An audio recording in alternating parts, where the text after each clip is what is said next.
Okay.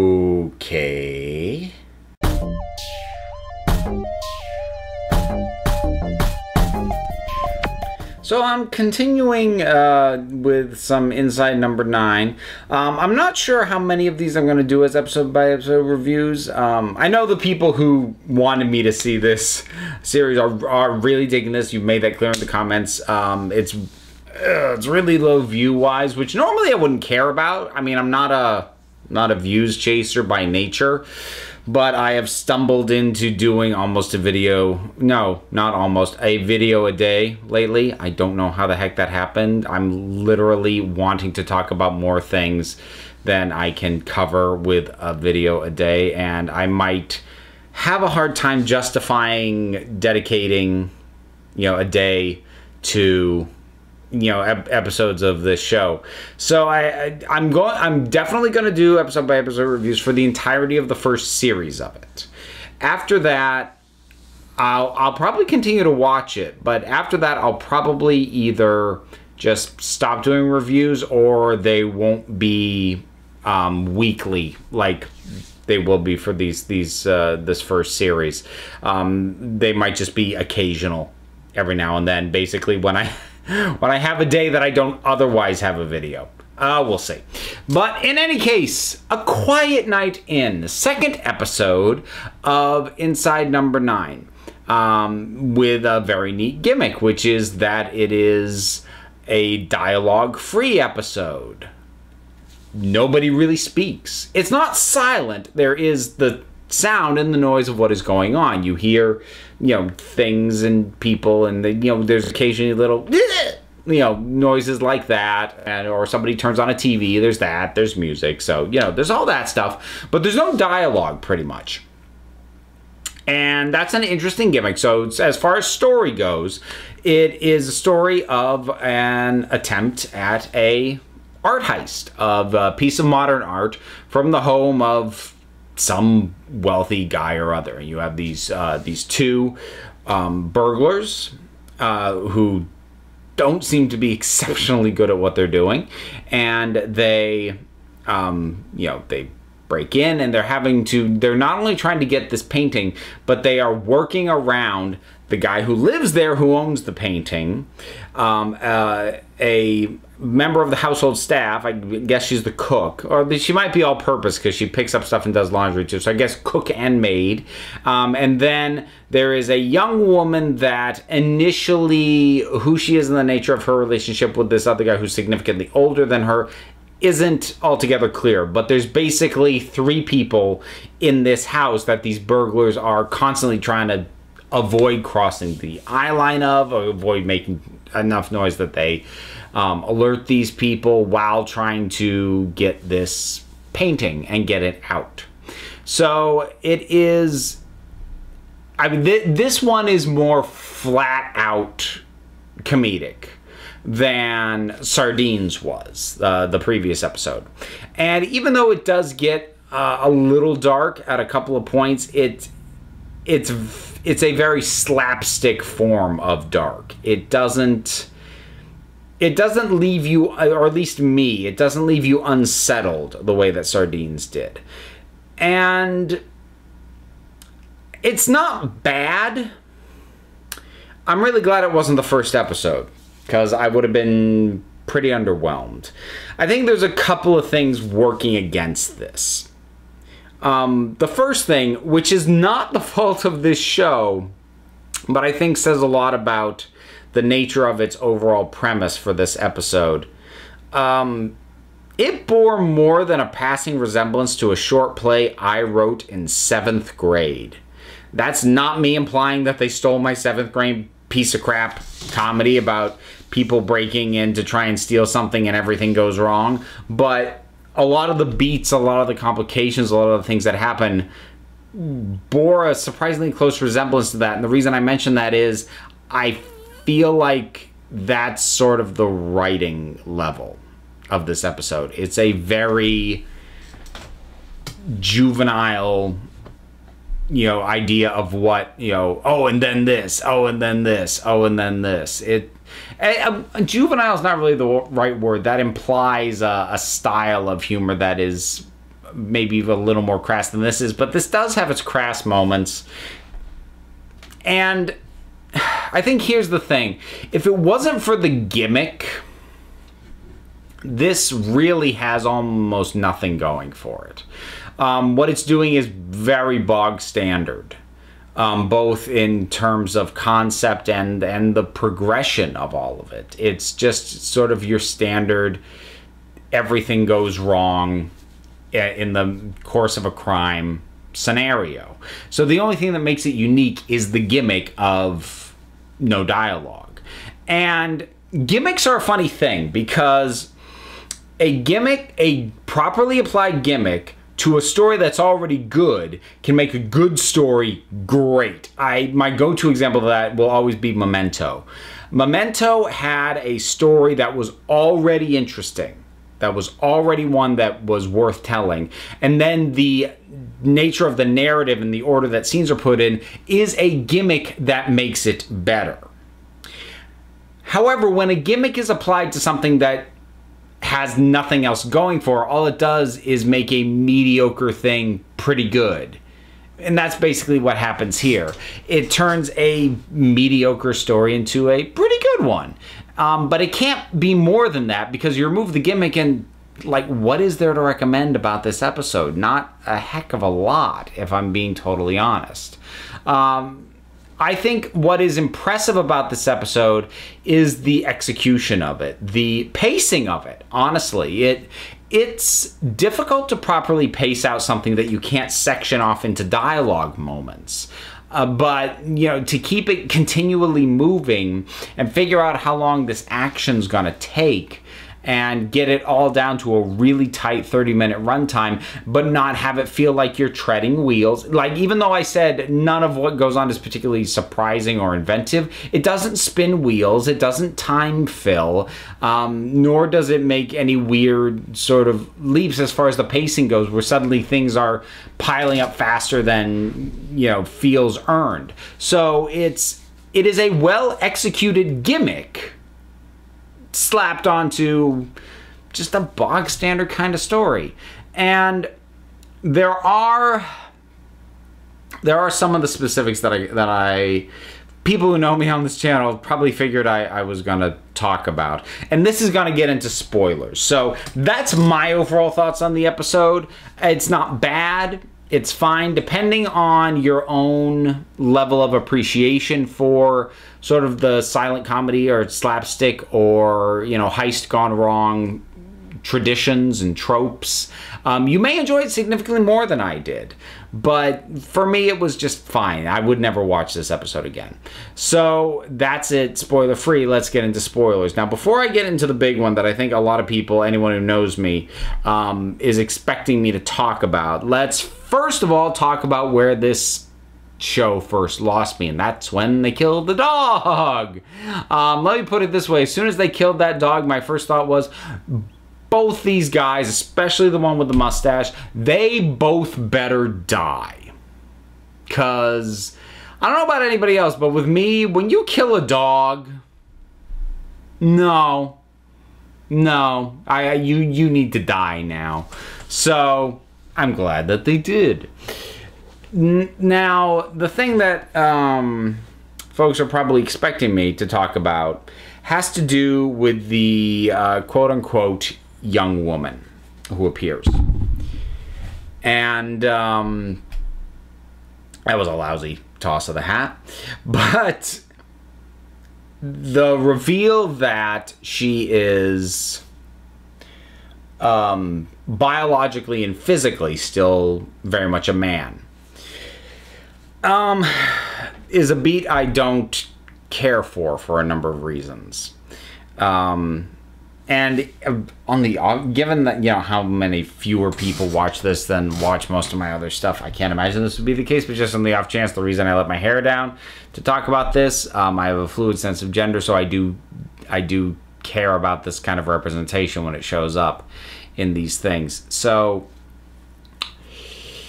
here are my problems with this reveal. The big one, well, actually, you know what? I'll back up before I explain why this doesn't work.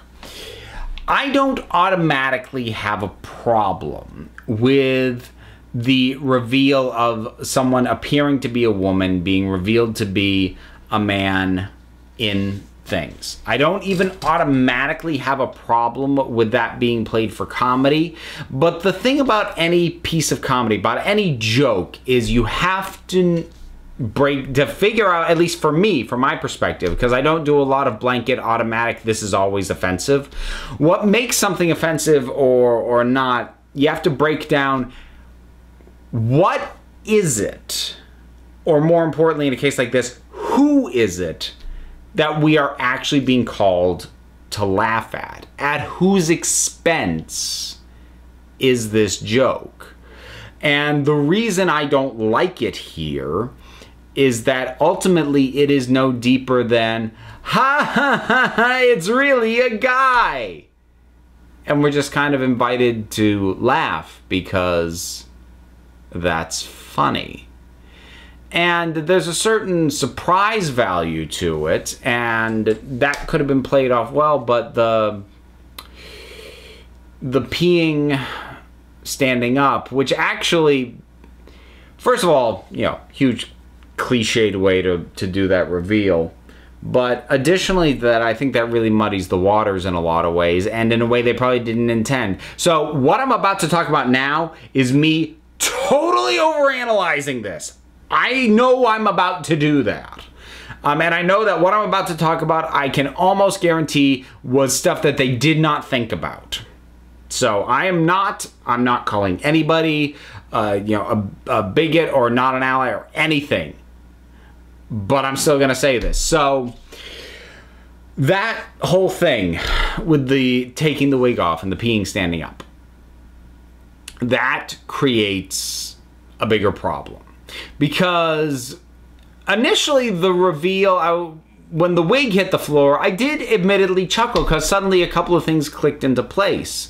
Because the hair was very obviously a wig.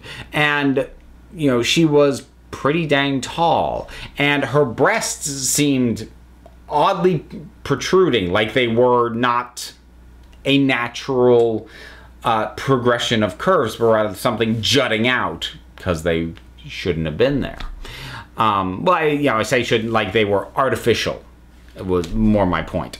So, you know, things kind of clicked into place on the initial reveal, but then with the peeing standing up, and then when I looked up the actress, because it is an actress, she's actually, I didn't recognize her, but she's from Game of Thrones. You might remember her from from The Red Wedding as the pregnant woman who got stabbed in the stomach. Ha! So she's playing this character. Now, normally, this is something I actually didn't talk about specifically when I did talk about LGBTQ representation and casting in regards to trans and cis people. But something that I have mentioned more than a few times in the comments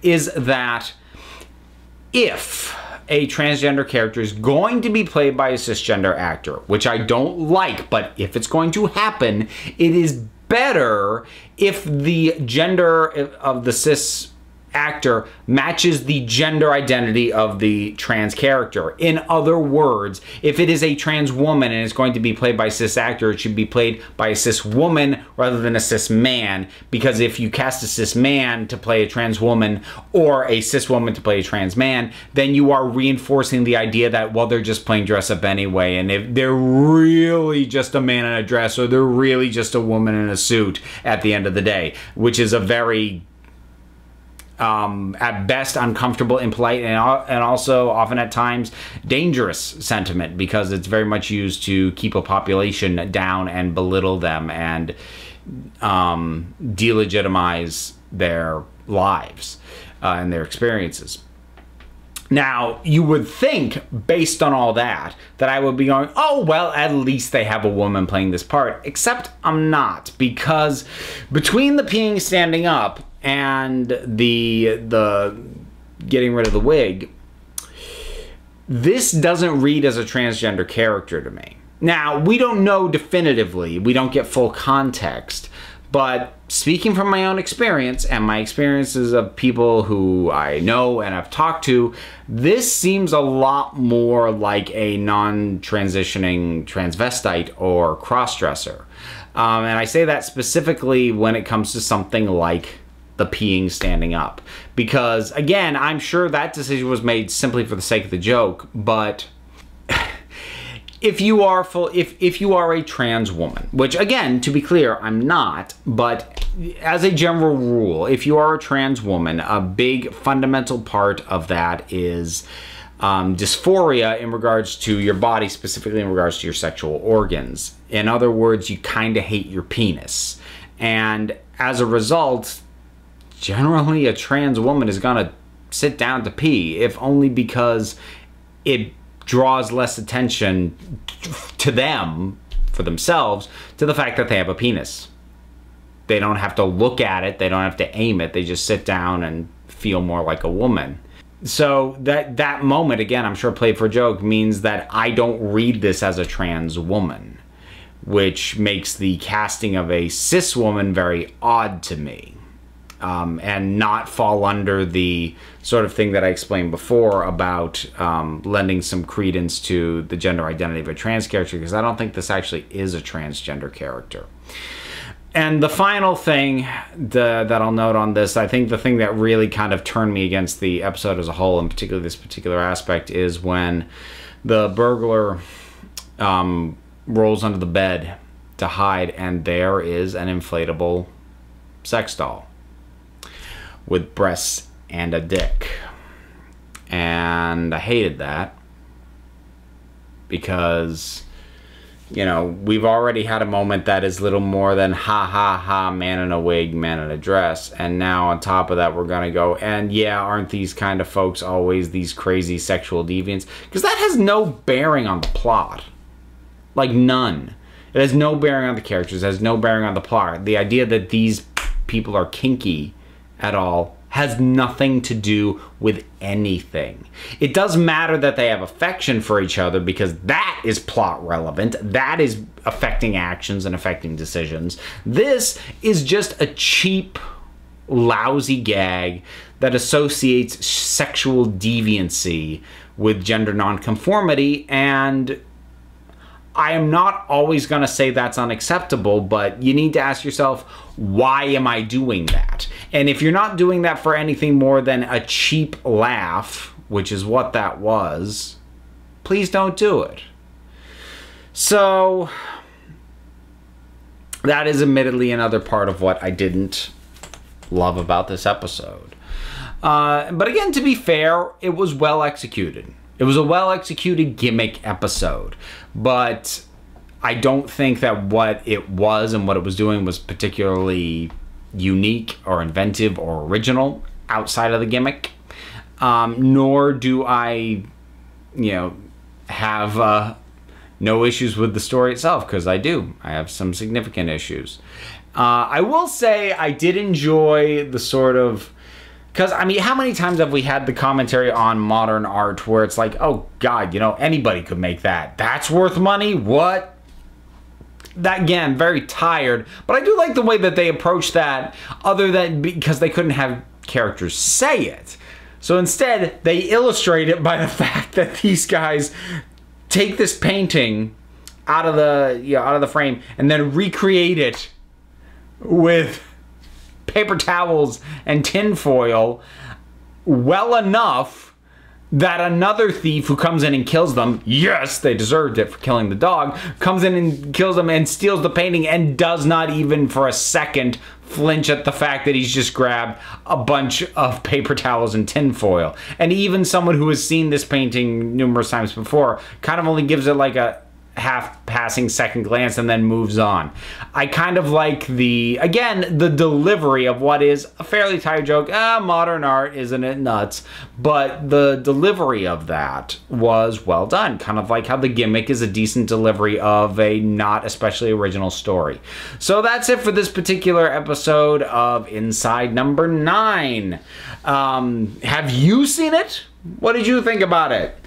Don't tell me I overanalyze. I know I did. I acknowledge that. But whatever your thoughts are, drop something down in the comments. Let's talk about it. There's all the stuff to do. I am going to recommend you follow me on Twitter and or Facebook because I alert you of new videos every time they go up there. If all you're doing is subscribing to this channel, there is a fairly good chance that if you aren't already, you may soon not be getting my videos in your subscription feed. YouTube is screwing with a lot of people. So if you want to be able to keep up, I would really recommend trusting something other than just your subscription feed. So Facebook, Twitter, Patreon, hey! Those would be the main ones that I do updates on every single time there's a new video here. So there's links to those and a bunch of other stuff down in the description. And this, folks, you are the council. I just run the meetings. And until next time, this council is adjourned.